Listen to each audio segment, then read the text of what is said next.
1992 წლის 26 დეკემბერი. ეს ის თარიღია, როდესაც დამოუკიდებელი საქართველოს პირველმა გმირმა ბატონმა ჯიმი მაისურაძემ თავის საბედისწერო საბრძოლო ფრენა განახორციელა. 02 ბორტი, მისი ვერტმფრენი, რომელიც აფხაზეთის ომის დროს ჩამოაგდეს. დღეს 3 თებერვალია და მისი დაბადების დღეა. მის სასაფლაოზე ვიმყოფებით და დღეს ჩვენი მასპინძელი იქნება ჯიმის დედმამიშვილი, ძმა ბატონი ჯუმბერ მაისურაძე და ჯიმის შესახებ ისტორიას ის მოგიყვება.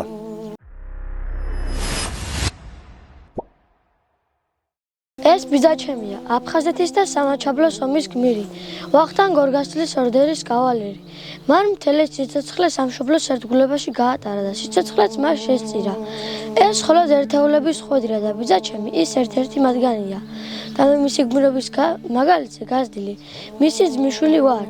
სამშობლო მუდამ შეინახავს მის ისტორიას. შავი პოლკოვნიკი ჯიმი მაისურაძე.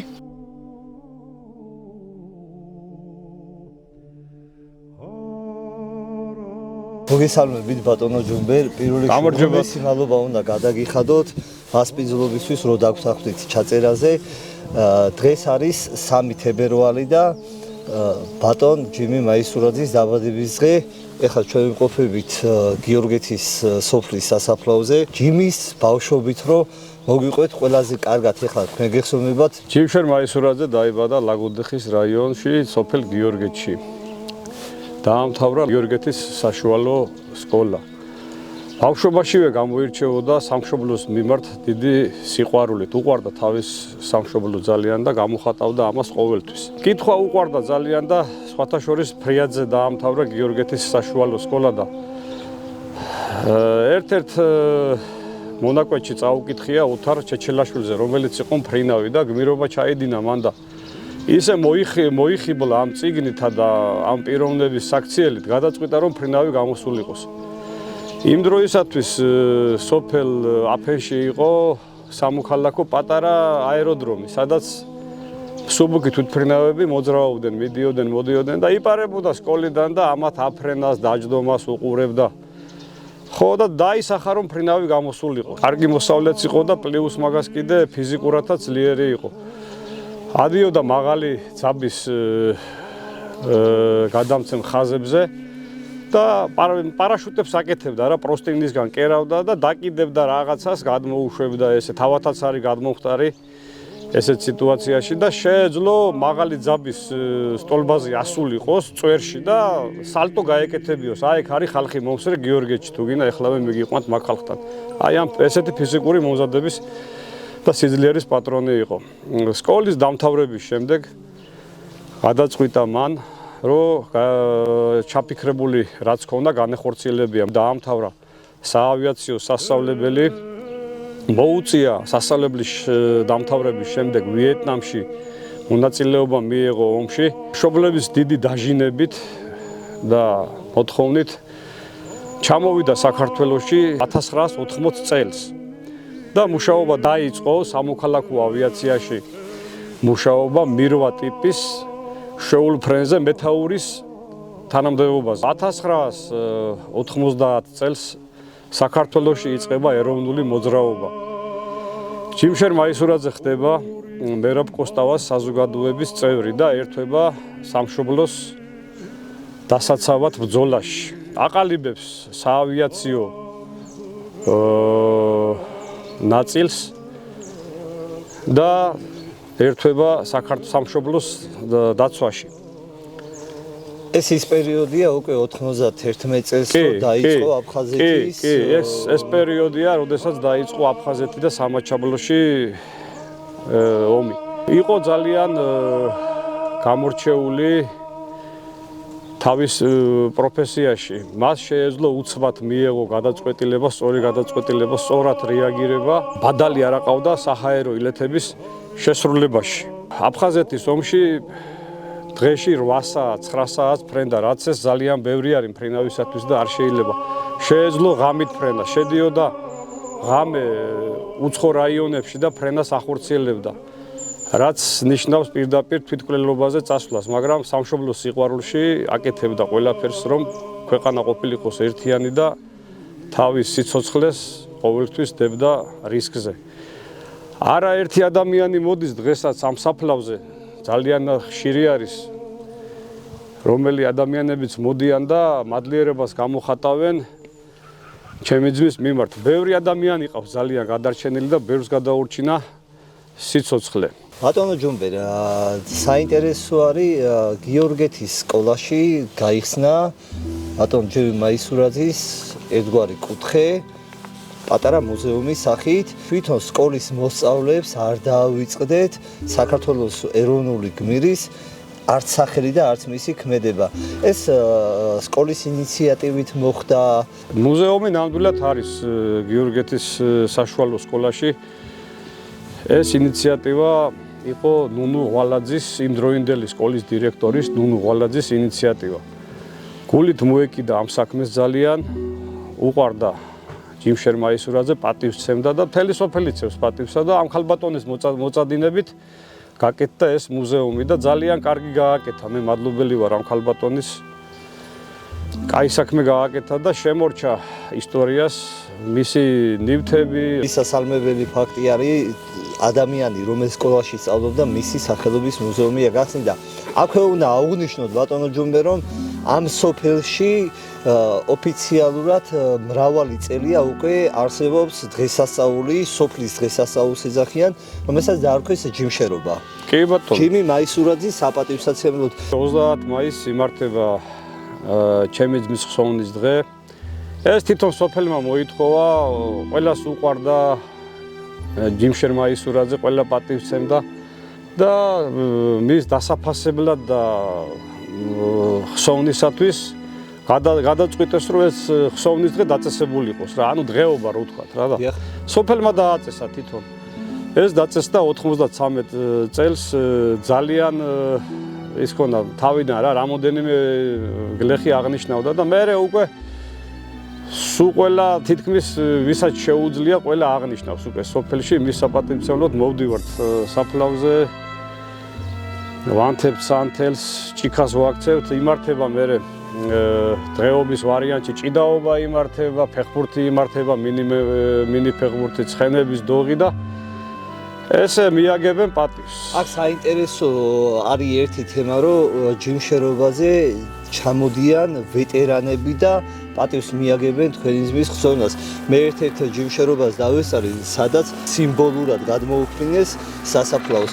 ანუ უბრალოდ არ შეიძლება იმის დავიწყება იმ ადამიანების, რომელიც საქართველოს ერთიანობის მცდელობდნენ და ყოველ ჯიმშერობაზე ჩამოგზავნებიან ის ადამიანები. ამაზე რომ კი ბატონო, ვეტერანები ძალიან დიდ პატივს სცემენ, ყოველთვის ჩამოდიან, არ არსებობს დღე რომ არ ჩამოვიდნენ 30 მაისი. მათთვის არის ყოველთვის ის დღე რომ გაიხსენონ ჯიმშერ მაისურაძე და ყოველთვის აქ არის. არ არსებობს ესე იგი არც ერთი დღე.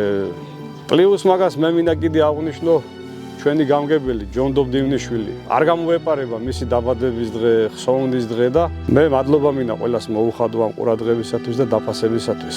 ერთხრივ ეს ჩემთვის ძალიან ძიმი არის რომ მოვდივარ ჩემი ძმის საფლავზე, მაგრამ მეორე მხრივ კიდე მიხარია რომ ესე პატივს მიაგებს უყველა და დამოუკიდებელი საქართველოს პირველი გმირი რო არის. ბატონო ჯუმბე, როგორი დედმამიშვილი იყო თქვენი ძმა? ჩემი ძმა იყო, აი ვერ იტყვი რა, ენით ვერ გადმოგწევთ მაგას, ძალიან თბილი ადამიანი. ანუ ჭიანჭველასაც არ დაადგავდა ფეხს რა, უყვარდა ძალიან, სულ ყველა ვაფშე დაწყებული. თავის ქვეყნიდან დამთავრებული, რავი, მტერიც კი უყვარდა რა. თენდება 92 წლის 26 დეკემბერი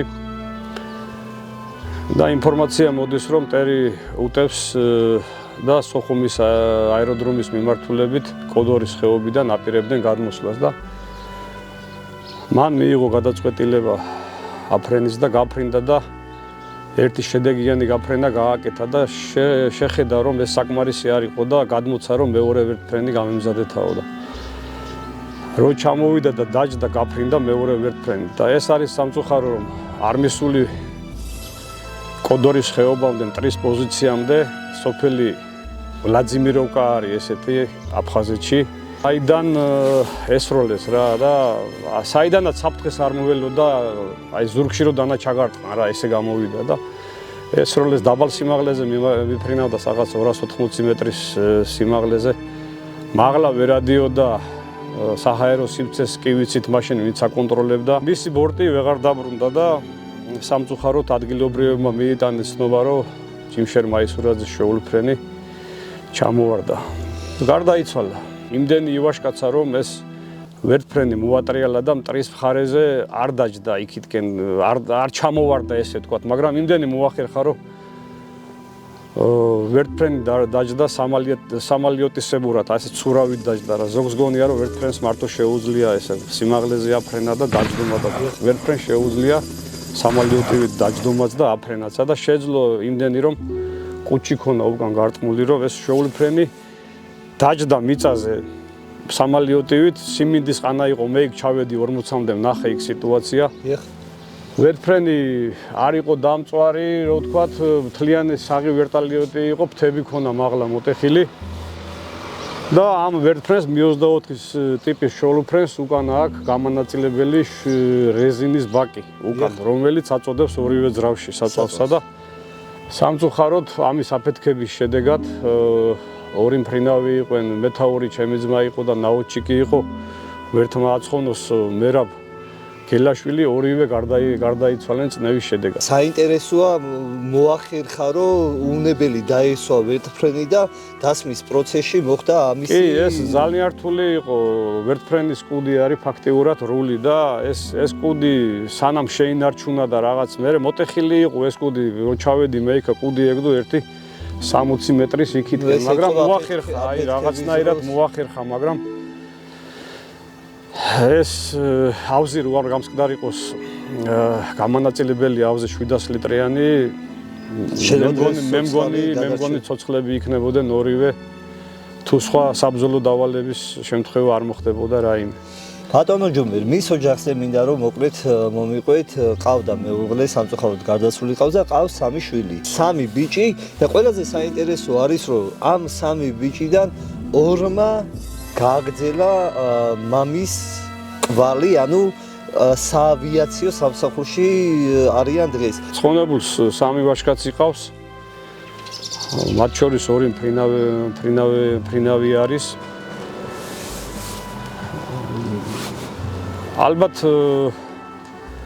ეს ალბათ მოგდგავს ჩვენ რა ესე ვთქვათ რა მაისურაძე, ჩემი ბიძაშვილიც ბესო მაისურაძე მფრინავი არის. იქით დედის მხრიდანაც აქვს არჩილი მაისურაძე მფრინავი, იმედა მაისურაძე, თორნიკე მაისურაძე, ბესო მაისურაძე. აი ესე არის რა ჩვენში რა, რავი რაღაც არის ისეთი რაღაც გვიზიდავს რა, ხო და სხვათა შორის ჩემი ძმისშვილები პატარები იყვნენ, სწავლობდნენ საქართველოს სამხედრო აკადემიაში და რო გარდაიცვალა ცხონებული გაიპარენ და 3-ვეს აქვს აფხაზეთის ომში მონაწილეობა მიღებული. ერთი ის უნდა მოუყვერა შემთხვევა.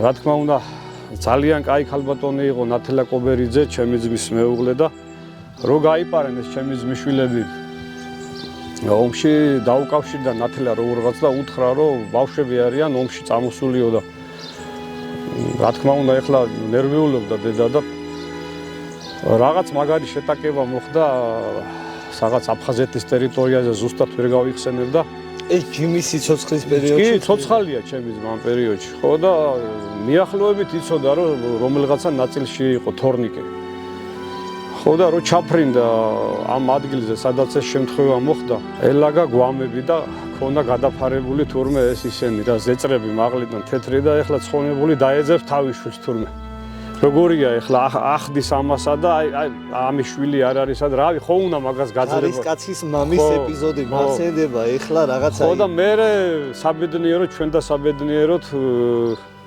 ცოცხალი კანტუზია ქონდა ჩემს ძმისს თორნიკეს მიღებული და მახსოვს ჩამოიყვანა აქა და უნკურნალეთ რა აი ესეთი შემთხვევები იყო რა დღეს ორივე მამა და შვილები იბრძოდნენ საქართველოს დამოუკიდებლობისათვის სხვათა შორის იმედა ვაფშე არასრულწლოვანი იყო რომ გაიპარა კიდე ომში თვითნებურად წავიდნენ საქართველოს. მაშინ ახლა მიხვიდოდი ომში წასვლა გინო და წახვიდოდი იოლი იყო იქ. რაღაცას მოიტყულებოდი, დაждდებოდი თვითფრინავში წახვიდოდი. შვილები რამდენჯერ იყვნენ თუ იცით ფრონტზე წასულები? ჯერ სანამ დაიღუპებოდა მანამდე არჩილი და თორნიკე იყვნენ და ორჯერ ჩამოიყვანა სახლი თვითონ. და მერე რო დაიღუპა იმედაც კი იყო წასული და სამივე დადიოდნენ ხოლმე. თვითონაც ასეთები არიან. იმშერ მაისურაძეს სამხედრო ჩინი ქონა პოლკოვნიკი და რატომღაც მე არ ვიცი მტერმა მისი გასაოცარი ფრენის უნარის და რეაქციის გამო შეარქვეს შავი პოლკოვნიკი. და გარდაცვალების შემდეგ მიანიჭეს 00 პირველი ხარისხის ვახტანგ გორგასალის ორდერი და დამოუკიდებელი საქართველოს პირველი გმირი. ეს 001 რას ნიშნავს? 001 ნიშნავს იმას, რომ პირველი გაიცა ვახტანგ გორგასალის ორდერი ჩემ ძმაზე. თქვენ გვერდზე თქვენი ვაჟკაცი არის დავითი. დავით, შენ ხარ ჩემი მაისურაძის ძმისშვილი. მე რამდენი კლასში ხარ? მეშვიდე. მეშვიდე სწავლობ გიორგეთის საჯარო სკოლაში. რამდენად საამაყოა ეროვნული გმირის ძმისშვილობა? ძალიან საამაყოა ჩემთვის ეროვნული გმირის ძმისშვილობა, არა მარტო ჩემთვის და ყველასთვის საამაყო უნდა იყოს. აცხონოს ჯიმშერ მაისურაძეს სული უფალმა ნათელში იყოს. ნათელში იყო. ნათელში იყოს. იდება გმირებს. ბატონო ჯუმბერ, უღრმესი მადლობა უნდა გადაგიხადოთ მასპინძლობისათვის, დახვედრისთვის. დავით გენაცვალე. შენ ახლა არაჩვეულებრივი ქართველი და წარმატება მინდა გისურვო სწავლაში და შემდეგ რა პროფესიასაც აირჩევ, შენ პროფესიაში წარმატება გქონოდეს. უღრმესი მადლობა. პირიქით მადლობა ჩვენ. საქართველო არასოდეს არ დაივიწყებს ჩვენს გმირებს, ამის თქმა მინდა, იმიტომ რომ ეს არის ჩვენი ერთი დიდი ისტორია, ბატონო ჯუმბერ.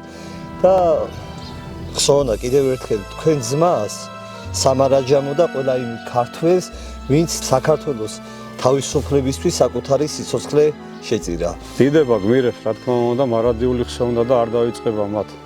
მეგობრებო, დღეს დაგემშვიდობები, ჩვენ აუცილებლად ლაგოდეხის ყველა გმირს გაგაცნობთ, ასე რომ დიდება გმირებს, დიდება საქართველოს. დროებით. დროებით.